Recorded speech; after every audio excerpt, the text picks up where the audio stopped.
We are out for another bear hunt. This is the final August bear hunt for the year for myself. I'm here with Nate. The duo is back. Nate and I were doing a 24-hour shift. We drove overnight, got to our parking spot, got there around what, 4:30? Yeah. 4:30 in the morning, packed up, and we're hiking into this spot. It's all uphill, so we're trying to get there right as you can start glassing. Sun is just starting coming up. And literally, it's all uphill from here.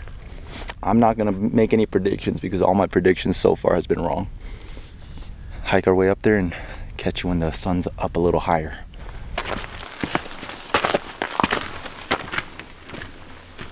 It is light now. We can see we've been glassing this wall in the basin that we're hiking in, but we need to go up and over to the backside. He said there's berries. Yeah. Huckleberries. Mm-hmm. The higher we go up, the more and more ripe these huckleberries are getting, which that's what we're after. So these are thimbleberries, and it looks like they're burnt out. So that means that hopefully the higher we go up, the fresher and riper the berries are. This is a little patch of thimbleberries.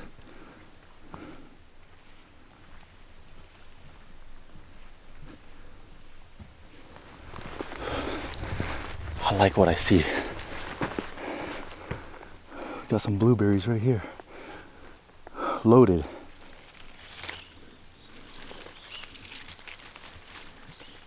And they are like ripe. Yeah, these are like firm.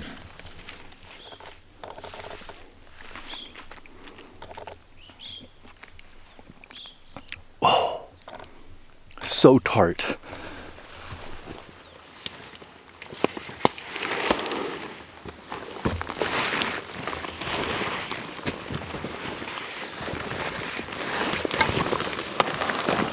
We have arrived to our glassing point.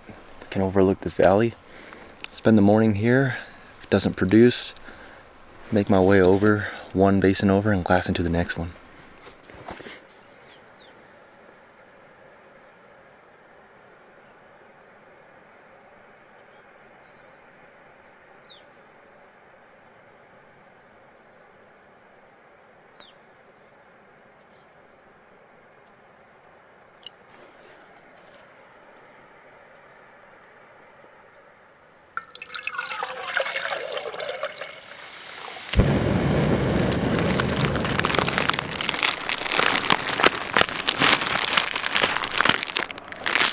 I am starving. We're posted up. Nate's hard on the glass right now. All we've seen is some deer, no bears. Sun is lighting up that hillside pretty good. I'm hungry. We're a little bit sleep deprived. Gonna keep glassing until we just feel like we've done our due diligence, and then maybe take a siesta. I'm jealous.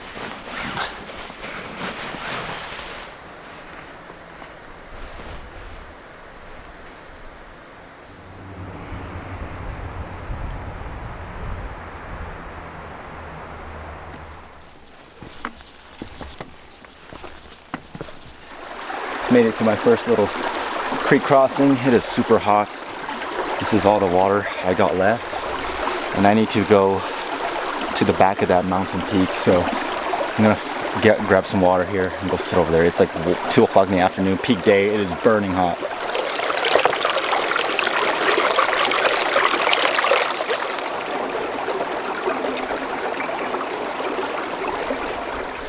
When you come across a water source like this and someone says camel up, the term camel up means to chug water before you leave it. So I refilled my water bottles, and now I'm just gonna drink as much water as I can to preserve my water in my water bottles as I make my ascent up towards this peak. Camel up means chug the water before you leave the water source.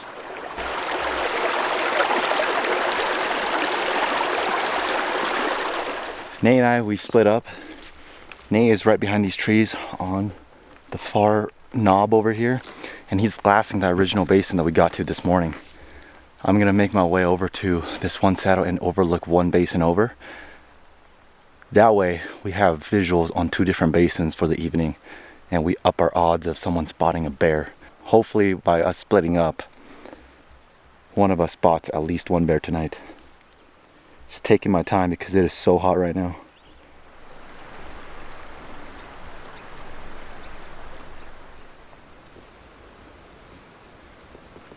This is a win-win situation. It is so hot out.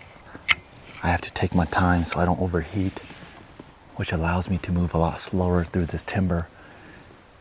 And when you move slower through the timber, you have less chances of getting caught by an animal, spooking an animal. Now my wind is not good. It's middle of the day, my wind is blowing up and I'm going up. So if there's an animal on top of me, it's probably gonna wind me. But there can be a bear that's just adjacent to where the main wind is blowing, and it might just miss him.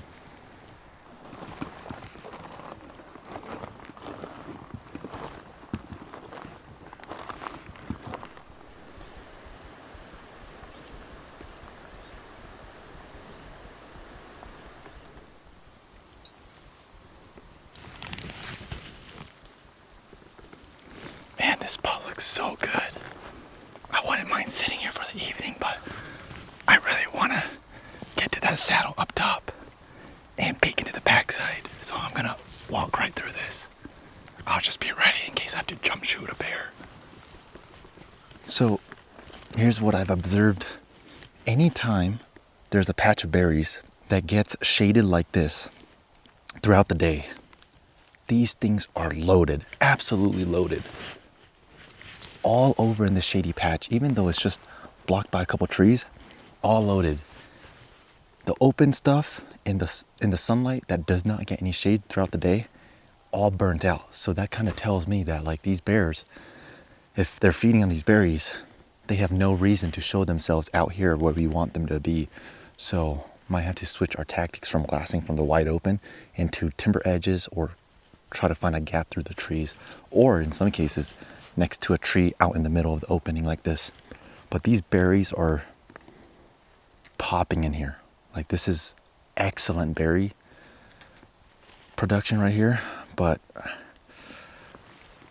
we haven't seen any bear, we haven't seen any signs. So I'm 300 yards from my place, so I can peek down, but I'm just taking my time.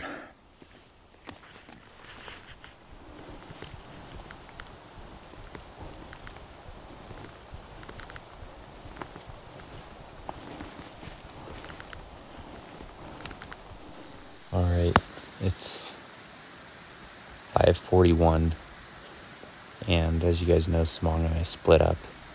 He headed to the next ridge. I stayed here to watch this basin. And about 10 minutes ago, that small-ish black bear just popped out right across at the head of this basin, right where we've been looking all day. So it's a good sign. The bummer part is that bear is moving pretty well. It was really only out in the open for maybe 10 minutes. So, which seems to have been the theme of the bears that Samong saw earlier this season, hunting with his buddy Austin. That bears were just on the move. But we're just kind of coming into prime time now, so anything else could show. That's just the first bear that we've seen. Hopefully there's more.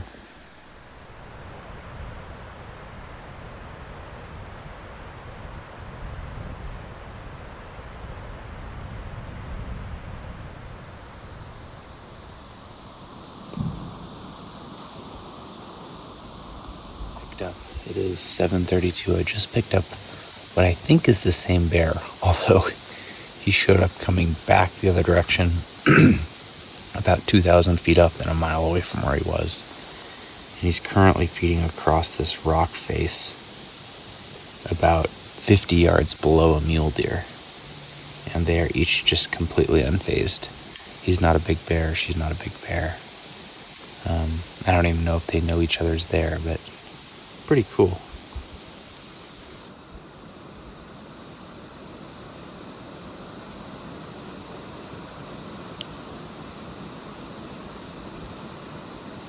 So where this bear is actually at right now, I could not get over there by the time it gets dark. But where Samong is at on this opposite ridge, if he was on his way back and I sent him a message, about halfway on his way back, he could get actually about a 330-yard shot of this bear. Probably not going to happen. We just have Zolio, so I doubt anything will come of it. But good to know. What's crazy is that this bear right now is about 5 yards from where I first spotted him 2.5 hours ago. But in that 2.5 hours, he went all the way down this basin at the bottom, all the way up to the top ridge, about 2,000 feet higher. And then where I caught him 20 minutes ago was coming back this way towards the head of the basin. And in the last 20 minutes, he's covered another mile, another 1,500 feet of gain. But now he's back, just hunkered in this patch of berries, super close to where he was earlier today. That gives me a good feeling for tomorrow if we decide to pack in here, because we can't get down there from up top. But right now I'm watching this bear in the berries. I'm watching this 3-point velvet mule deer buck up on these rocks. And this is pretty much just the night you dream of with hunting. I don't know if Samong's gotten into anything. Hopefully he has. Hopefully he's just seeing bears out the yin yang. But I had nothing to complain about.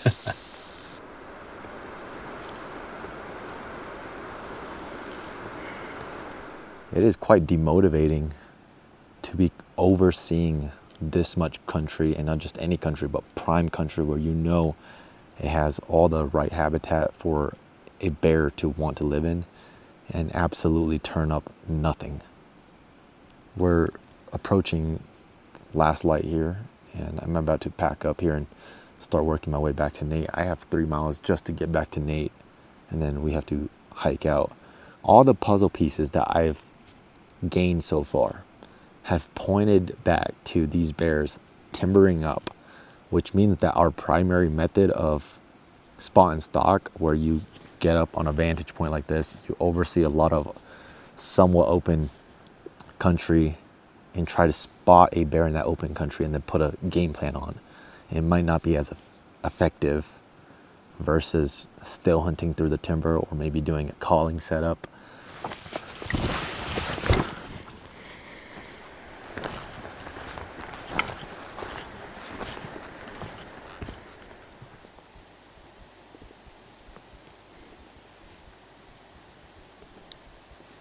It is day 2, and as Nate has told, he spotted a bear yesterday, watched that bear until last light, and that bear was still just grubbing away on mountain ash.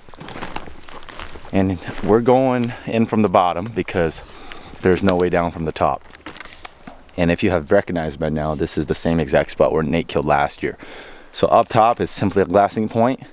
You pack the rifle because you might just shoot one on the way there, but if you're glassing to the basin, we have not found a safe route other than to go from the bottom up. Dude, this spot is way better than last year. Are you filming? Yeah, that was perfect. That was natural. Let's don't get stung by bees.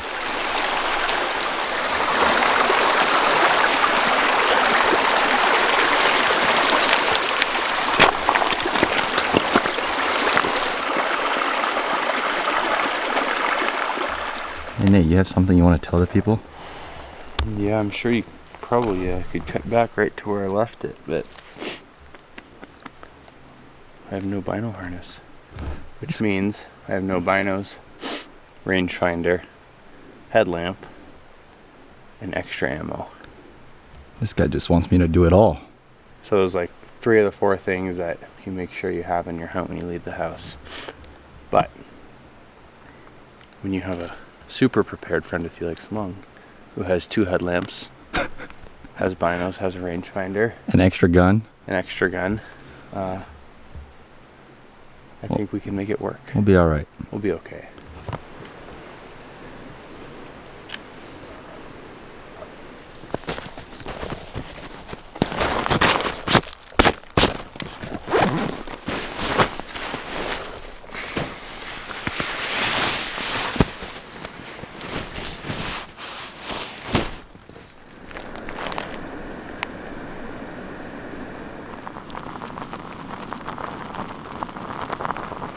Here's camp. We just slammed about 1,500 calories of food. Now we're gonna hike our way over there. The bear that Nate saw is on that far open hillside, and he was up a little bit of a ways, and Nate left him there. So now we're gonna make our way out of the timber into the boulder fields, kind of work our way over there, set up. It's about 2 o'clock in the afternoon. So he first came out yesterday at 5 o'clock, 5:40, right? 5:40, and then he disappeared, and he came back out like around 2 hours later and stayed there till dark. So hoping that he repeats that process.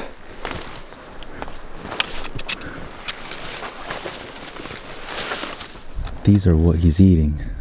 These are called mountain ash and loaded. And that hillside that he's on is loaded too. These huckleberries in here are pretty sparse, but got a little guy there.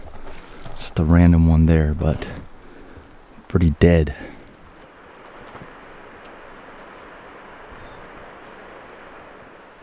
We are in semi-position where Nate saw the bear come out of and typically hang out. It's out of range from here, but this is our best vantage. Where he came out of is about 600 yards from where we're sitting right now, but there's really no other way to get closer there without losing all the visibility down low. So if he does pop out up there and he doesn't seem like he wants to come down, Nate will just skirt this sidewall, go to the head of the basin, and shoot him from the head on his face. So basically the basin's like this. We're sitting here right now. The bear's up here, theoretically up here. It's about 600 yards across. So if the bear's up here, Nate will just have to skirt the head and then shoot him like halfway across the basin in a way.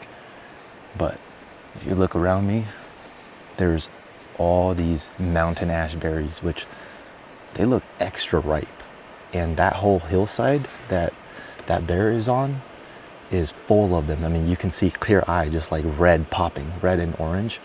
And that bear was eating the mountain ash berries yesterday. So we don't know where he's at. He could be in the timber. He could be back in his little pocket up there. He could just be in the thick brush. We don't know. Or he could be not here. But it's about 3 o'clock, if I had to guess. 3 o'clock or so. We got about 5 hours till dark. And we're gonna sit here till it gets last light or until we shoot something.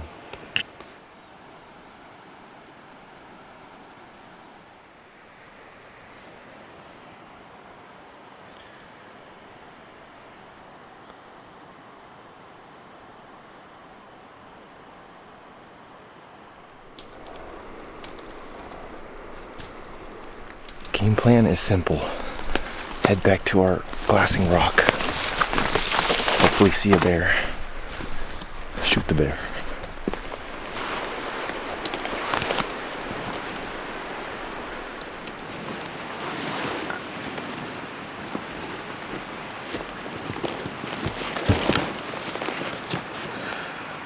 And one thing that I have started doing with my backcountry hunt is you pack your main food. So like, I pack ramen, I pack my peak refuel, my bars and whatnot. What I've also started doing is I will go in and pack a luxury item. So for example, this trip, sardines. And this is a luxury item because sardines is not something I consume out here. And on top of that, this is not the best item to bring because if you're weight conscious, which you should often be with backcountry hunting, a tin can is not the lightest thing. But because it's a luxury item, you just kind of suck it up and carry the little few ounces and you enjoy yourself some soul food. It smells so good.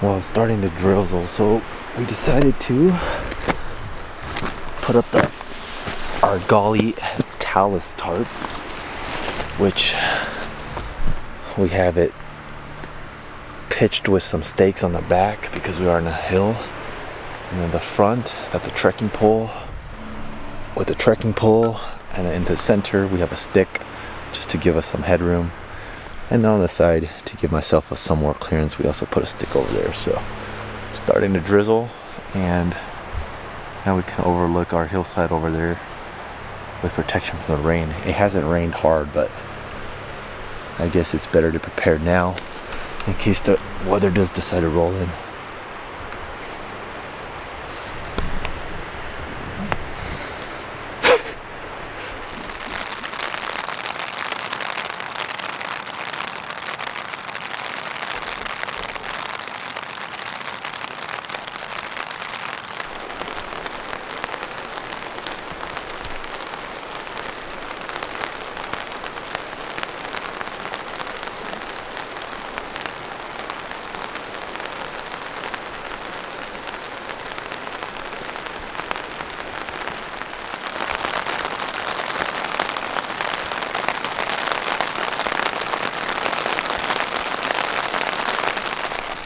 We've got about 25 minutes left of glassable shooting light, and 25 minutes actually might be a little generous, maybe 10-15 minutes, but it's been sprinkling for the past 2.5 hours or so, and even though it's not completely dark yet, we're gonna throw out the white towel here because with the rain, this entire boulder field right here is going to be extremely slick. That's what we dealt with last year. Still dripping a little bit with some rain, so we're going to use what daylight we have left to safely trek across this boulder field back to camp, and trek across that boulder field from camp to the timber, and then we got to hike out of here. It's going to be a wet, sloppy mess, but the bear did not read the script, so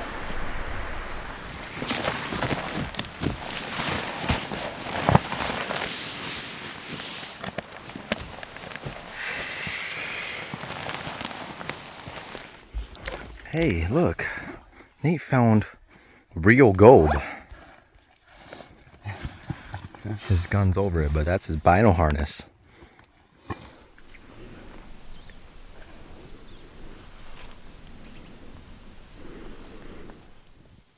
That right there is a blue grouse. More particularly, the dusky grouse. Just bumped 3 of them. Not the season opener. Wow, finally found a semi-fresh bear scat. What's he eating?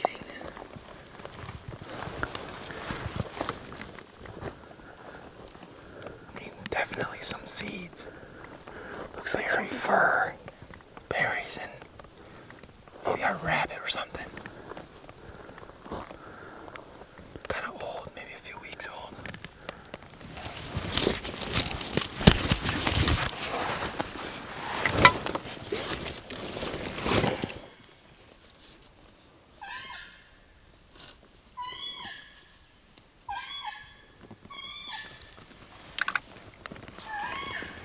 Something's coming.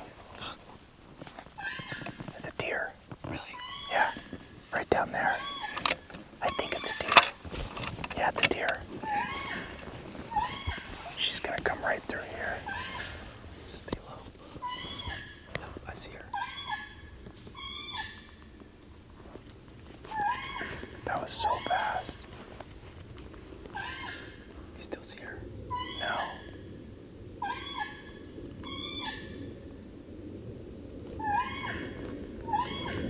Yeah, she's gonna come from the left. Here she comes. Do you see her? Yep, right here.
just hiked in here, set up the e-collar, 30 seconds.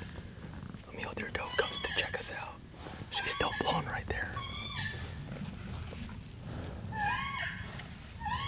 It's midday, it's hot. We know the bears aren't gonna be on the open patches, so we're in the dark timber and just trying to go in every little valley.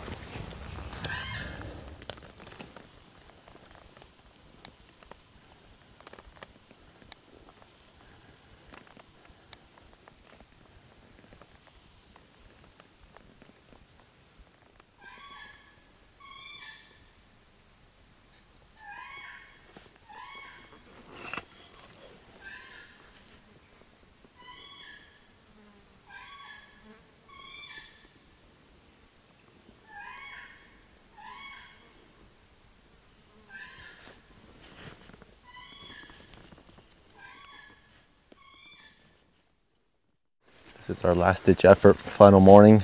We've got about half a day. We're gonna hike into a spot, blast this giant mountain face to see if any bears are on it. We're really scraping the bottom of the barrel here, doing our best to do what we can to find a bear.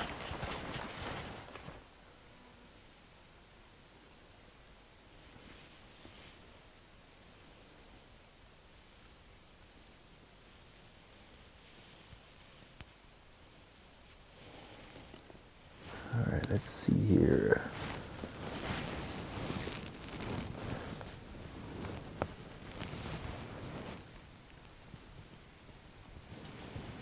Oh, bear spotted. Wow, let's go. Oh, we're not frauds. baby. Let's go. That's a big sow. It's a big sow. Big sow and 2 cubs. Folks, I actually spotted a bear. I was sitting here telling Nate, this is the first August in my life where I did not spot a bear. And finally, the sun has hit that hillside and I glassed back across and out came a little black dot.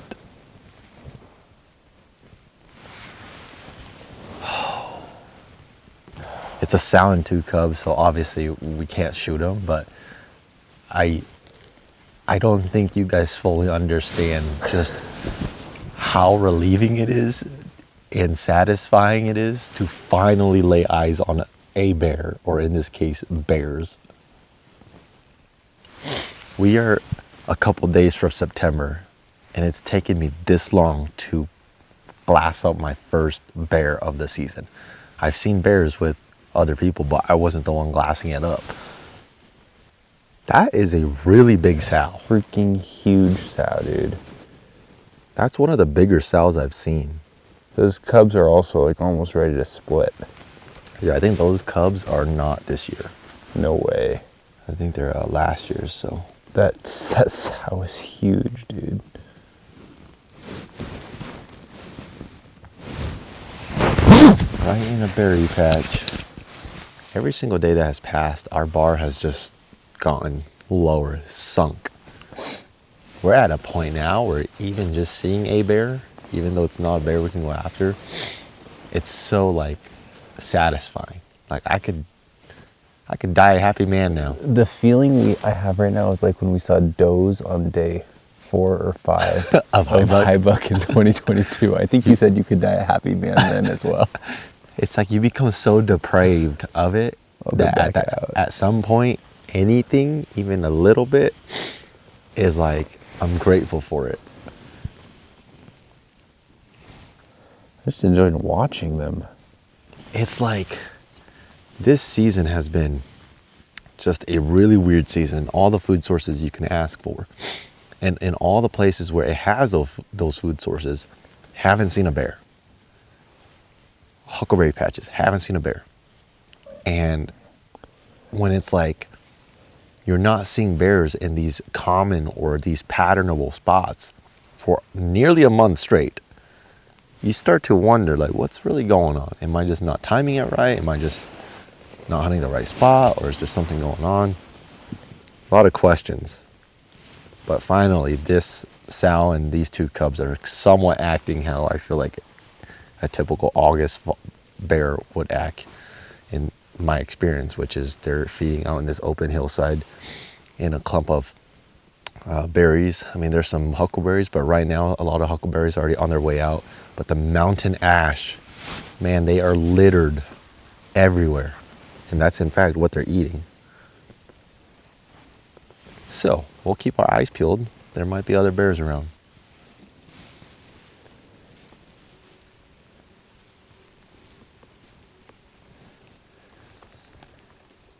These mountain ash are in big time right now. Huckleberries are on their way out, but the mountain ash are full boom. This is just one tree. This is what these bears all trip have been eating.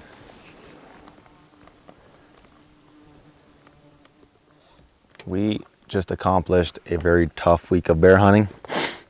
Tough hunting, but bear hunting is only tough if you're bad hunters, which we are bad hunters. So we were just right in our ballpark of where we belong. We have to go back and do stuff. Off to the next one.